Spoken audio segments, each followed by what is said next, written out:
Жалақыны есептеп болғаннан кейін біз жалақыдан ұсталынатын салықтар мен басқа да шегерімдерді есептейміз.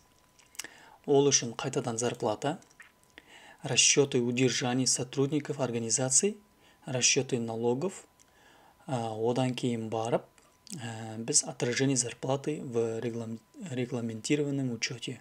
Осы үшеуін үш операцияны жасауымыз керек. Ретретімен бастаймыз. Расчеты удержаний сотрудников организации. Кіреміз. Создать. 31.07.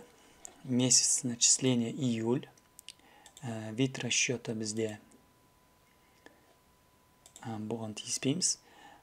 Основное подразделение өшіріп бастаймыз.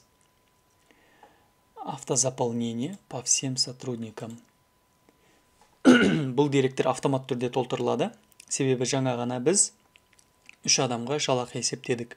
Сол деректердің негізінде автомат түрде толтырылды. Рассчитать дегенді басамыз. Да.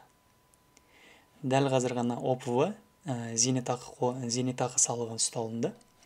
Мына жерде подоходный налог, ОСМС, прочие удержания дополнительно.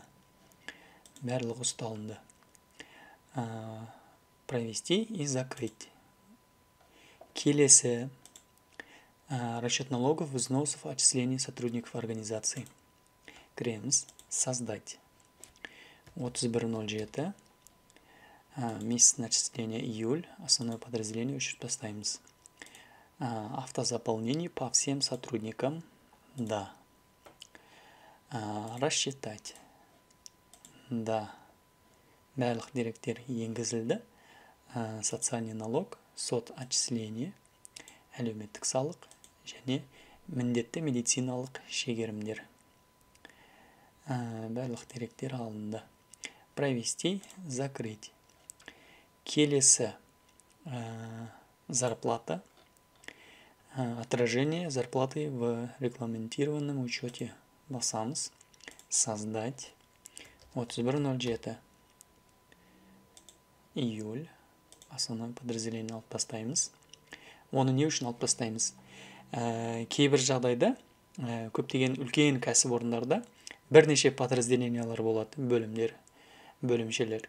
Мысалы, АУП, администрация бөлек, производство бөлек, транспортный отдел бөлек, құрылысшылар отделі бөлек, сондай бірнеше отделдар болуы мүмкін. Олардың әрқайсысына жеке-жеке подразделениемен жалақы есептелінеді. Ал отражение жасаған кезде бұны алып тастаған дұрыс. Барлық деректерді тексеріп аламыз. Одан кейін барып автозаполнение. Да. Жаңағы біздің 3 адамның жалақысынан бүкіл шегерілген салықтар менен шегерімдердің барлығы осы жерде отыр. Провести, закрыть.